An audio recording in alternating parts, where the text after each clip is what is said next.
नमस्कार बच्चों, BA final में तिब्बत के पथ पर गद्यांश का शरणार्थ। तो यह पहला गद्यांश है जिसमें जो प्रस्तुत पंक्तियों में जिन तिब्बत की यात्रा शुरू करी थी 14 मई को, तो उसका वर्णन किया गया है। तो प्रस्तुत गद्यांश हमारी हिंदी की पाठ्य पुस्तक नवेतर गद्य गौरव में संकलित यात्रा वृत्तांत तिब्बत के पथ पर से अवतरित है और इस यात्रा वृत्तांत के लेखक महापंडित राहुल संस्कृतन है। और इस यात्रा वृत्तांत में उन्होंने तिब्बत जाने हेतु अपने नेपाल से होकर गुजरने का रोचक वर्णन किया है। और इस गद्यांश में लेखक ने तातपानी की यात्रा आरंभ करने का वर्णन भी किया। तो इन पंक्तियों में कहता है कि आज सवेरे थोड़ा सा पानी बरस रहा था, यानी कि 14 मई को लेखक ने तिब्बत की यात्रा के लिए जाना था। तो उस टाइम क्या है, हल्की हल्की थोड़ा थोड़ा पानी बरसना माने हल्की हल्की बारिश चल रही थी।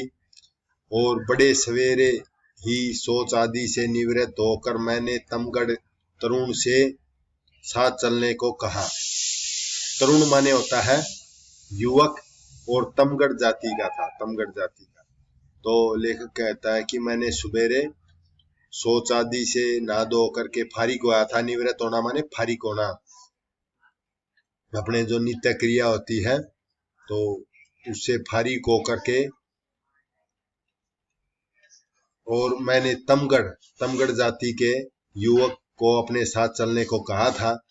उसे, जो तमगढ़ जाति का युवक था, उसे पक्के खेत को काटना था, इसीलिए आवश्यक कठिनाई थी। यानी कि उसने अपने गेहूं के कटाई करनी थी, उसका चलना मुश्किल था। फिर भी मैं सोच रहा था वह चलने की संभावना है, इसीलिए अवश्य कठिनाई महसूस कर रहा था, परंतु फिर भी वह चलने को तैयार हो गया था। अंत में मैंने उसे तातपानी तक ही चलने को कहा, यानी जो गर्म पानी का चश्मा था। तातपानी माने एक जगह का नाम है जो गर्म पानी के झरने के कारण उसका नाम तातपानी पड़ा। तो अंत में तातपानी तक ही चलने को कहा। मैंने उस युवक को, उसके मन में भी न जाने क्या ख्याल आया, उसने चलने को तैयार हो गया। और उस युवक को अपने खेत में काम करना था, परंतु उसके मन में पता नहीं क्या ख्याल आया, क्या विचार आया, और वह लेखक के साथ चलने के लिए तैयार हो गया। तब तक 8 बज गए थे, यानी सुबह के 8 बज गए थे। बूंदे भी कुछ हल्की हो गई थी, जो बूंदाबांदी चल रही थी वह भी कम हो गई थी। मैंने सबसे विदाई ली, यानी अपने घर परिवार वालों से जाने के लिए तिब्बत की यात्रा पर विदाई ली। और गांव से थोड़ा मक्खन तो न मिल सका, यानी जो मक्खन होता है वह नहीं मिल सका। और सत्तू माने दही लेकर ही हम चल पड़े, गांव से हम निकल गए। तो इसमें क्या है, तिब्बत की यात्रा का श्री गणेश का वर्णन है। और भाषा सहज सरल खड़ी बोली है, तद्भव शब्दाली है, वाक्य विन्यास सरल और रोचक है, दृश्य बिंब है, और आत्म कथात्मक शैली का वर्णन किया गया है। इन पंक्तियों में चरगाहे की संस्कृति व्यवहार का वर्णन किया गया है। तो लेखक अपने गांव से निकला तो उन्हें 6 घंटे के बाद चरवाहों के डेरे में पहुंचा था।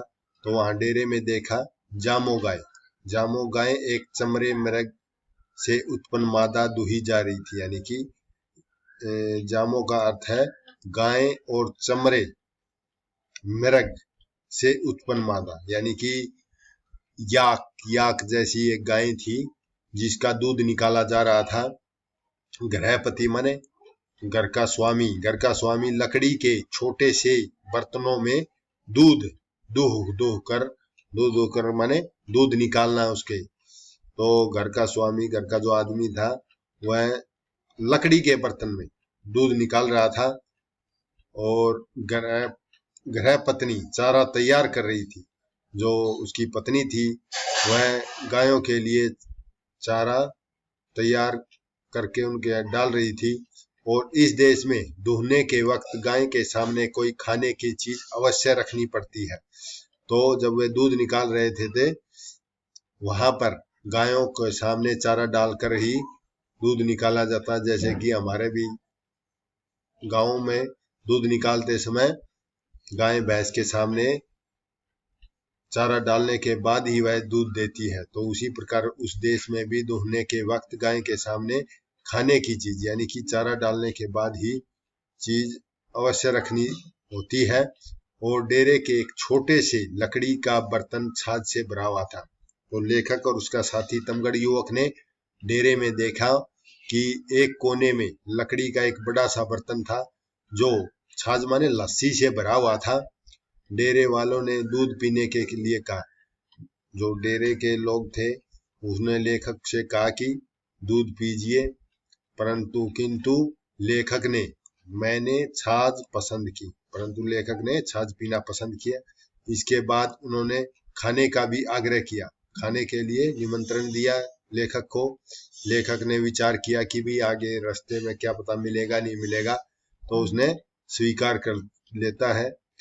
लेखक सोचता है कि आगे रास्ते में कुछ खाने को मिलेगा या नहीं, तो इसका कुछ ठीक न था, इसीलिए मैंने निमंत्रण को स्वीकार कर लिया। इसीलिए लेखक वहीं पर उनके साथ भात, मक्खन और लस्सी के साथ रोटी खा लेता है वहां पर, और आगे की यात्रा खाने के बाद आरंभ करता है। तो इसकी भाषा शायद सरल खड़ी बोली तत्सव तद्भव शब्दावली है और आत्मकथात्मक शैली का वर्णन किया। इन पंक्तियों में लेखक प्राकृतिक वातावरण का वर्णन करता है। तो लेखक कहता है कि विशालकाय वृक्षों के बीच से रास्ता बड़ा सुहावना था मालूम होता है, और जंगली पक्षियों के मधुर शब्द कर्ण गोचर हो रहे थे। तो विशालकाय माने बहुत बड़े बड़े आकार वाले वृक्ष थे। वृक्ष माने पेड़, मधुर माने मीठे, कर्ण गोचर माने कानों में सुनाई पड़ना। तो जैसे जंगल के रास्ते से गुजर रहे थे तो वहां बहुत बड़े बड़े वृक्षों के नीचे से गुजर रहे थे, तो उनको बहुत ही खुशनुमा प्रतीत हो रहे थे। सुहावना माने खुशनुमा मालूम हो रहे थे। और वहां बीच बीच में जंगली पक्षियों के मधुर माने मीठे स्वर भी उनके कानों को सुनाई दे रहे थे। और मेरा साथी जो तमगढ़ जाति का था, भोटिया भाषा अच्छी जानता था। जो तमगढ़ जाति का था वह भोटिया माने तिब्बत की भाषा को अच्छी तरह जानता था, और उनकी दूसरी बोली मैं नहीं जानता था, एक और बोली थी वह लेखक नहीं जानता था। तो लेखक उसके साथ भोटिया भाषा में बात करता हुआ चलता है। दोनों बीच बीच में भोटिया में बात करते हैं, दोनों ही तिब्बती भाषा में एक दूसरे से बात करते हैं। और कभी स्ट्रॉबेरी होती है फ्रूट, उसको चुनते माने तोड़ करके खाते हैं। कभी जोक होती है जो चिपट जाती है, हमारे जोड़ों में मिलती है, भैंसों को चिपट जाती है, उसके खून निकाल लेती है। तो उसी प्रकार वहां बारिश का मौसम है तो वहां काई लगी रहती है, तो वहां पर जोके बहुत ज्यादा होती हैं। तो उनके जोकों से अपने पैर को बचाते हुए आगे बढ़ रहे थे स्ट्रॉबेरी खाते हुए। और ऊपर कहीं कहीं गांव भी मिलते थे उनको, रास्ते में गांव मिलते थे। यह सभी गांव यल्मो जाति थी एक, उनके लोगों के गांव थे ये। सारा गांव सफेद ध्वजाओं का जंगल था, और ये गांव के लोग अपनी छत पर सफेद झंडा लगाए हुए था। ऐसा लगता था पूरा गांव सफेद झंडों का जंगल हो। और गांव के पास रास्ते में मानी थी। मानी एक धार्मिक स्थल को कहा जाता है। जो गांव के किनारे धार्मिक स्थल जिसे मानी कहा जाता है वह थी, जिसको दाहिने करके परिक्रमा की जाती थी। बौद्ध धर्म के अनुयायी थे ये सारे, नेपाली और तिब्बती बौद्ध धर्म के अनुयायी थे, इसीलिए वहां प्रत्येक गांव में एक मानी होती थी, मानी बोला जाता है। तो इसकी भाषा शायद सरल खड़ी बोली है। प्राकृतिक वातावरण का वर्णन किया गया है। यहाँ पर लेखक प्रथम दिन की अंतिम चरण की यात्रा का वर्णन कर रहा है। तमगढ़ एक जाति है। तमगढ़ जाति के कितने ही गांवों को पार करते हुए आगे बढ़ रहा था लेखक और उसका साथी। और पहाड़ के नीचे के हिस्से में पहुंच गए थे। निचले हिस्से में गोरखों के गांव मिले थे, गोरख जाति के। और यहाँ पर उन्होंने देखा कि जो खेती थी मक्का की खेती, मकई एक एक बलिस, बलिस का अर्थ है बिलांद, एक एक बिलांद की उगी हुई थी। और 3-4 बजे हम नीचे नदी के पुल पर पहुंच गए थे।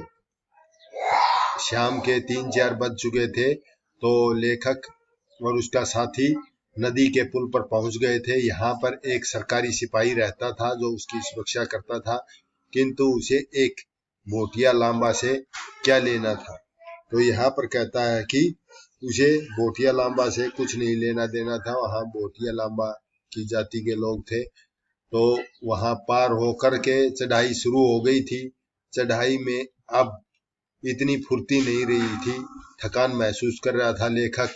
और 5 बजे के बाद थकावट भी मालूम होने लगी थी। हमने सवेरे ही चलने का निश्चय किया और वहां पास के गांव में एक ब्राह्मण का घर मिला, वहां पर ठहर गया।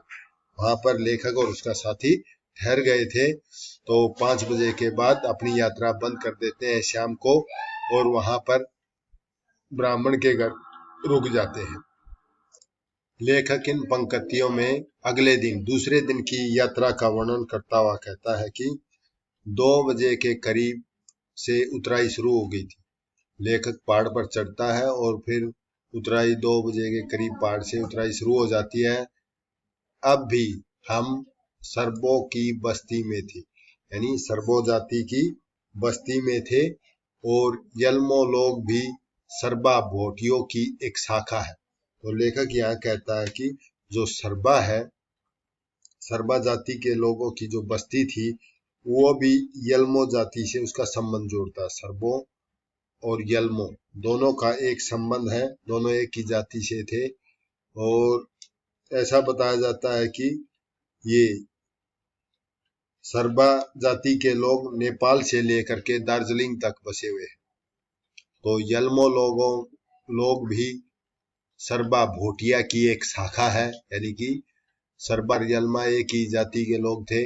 यह सर्बा भाटिया दार्जिलिंग तक बसते चले गए हैं, यानी कि नेपाल से लेकर दार्जिलिंग, जो हमारा पश्चिम बंगाल में पड़ता है दार्जिलिंग, वहां तक बसे हुए हैं। और सर्बा का मतलब है पूर्व वाला, सर्बा का अर्थ है पूर्व वाला कहा जाता है इनको। इसमें भी अर्थ दिया है, सर्बा का अर्थ है पूर्व वाला, पूर्व वाला कहा जाता है। तो एक सर्बा से पूछने पर पता चला, एक सर्बा जाति के आदमी से पूछने पर पता चला कि डुकमा लामा अभी इधर से नहीं गुजरे हैं, विश्वास हो चला कि शायद पीछे है। तो लेखक को महसूस हुआ कि एक सर्बा से उसने पूछा कि भाई डुकमा लामा अभी इधर से गुजरे हैं क्या। जो धार्मिक आदमी थे, बौद्ध धर्म के अच्छे महान आदमी थे। तो लेखक उसके साथ ही तिब्बत जाना चाहता था, वहां पर धार्मिक स्थल पर। तो उसने बताया कि उन्हें बता डुकमा लामा अभी इधर से नहीं गुजरे हैं। तो लेखक को विश्वास हो चला कि अभी वे पीछे हैं, दूसरे रास्ते से आ रहे हैं। तो इस प्रकार अपनी यात्रा वहीं रुक। तो इसका विशेष यह है कि लेखक एक बौद्ध भिक्षु के रूप में ही तिब्बत जाना चाहता था, क्योंकि भारतीयों का तिब्बत जाना बंद था, क्योंकि तिब्बत चाइना के अधीन है। और लेखक यहाँ डुकमा लांबा के साथ बौद्ध भिक्षु के रूप में जाना चाहता था, क्योंकि बौद्ध भिक्षु को ही जाने की इजाजत थी। इसीलिए वह डुकमा लांबा से के बारे में पूछता है, नहीं तो उसको नहीं जाने दिया जाता था। तो इसका विशेष है भाषा सहज सरल खड़ी बोली है, तद्भव शब्दावली है, वाक्य विन्यास सरल है, दृश्य बिंब है और आत्म कथात्मक शैली का प्रयोग किया गया है। आत्म कथात्मक शैली का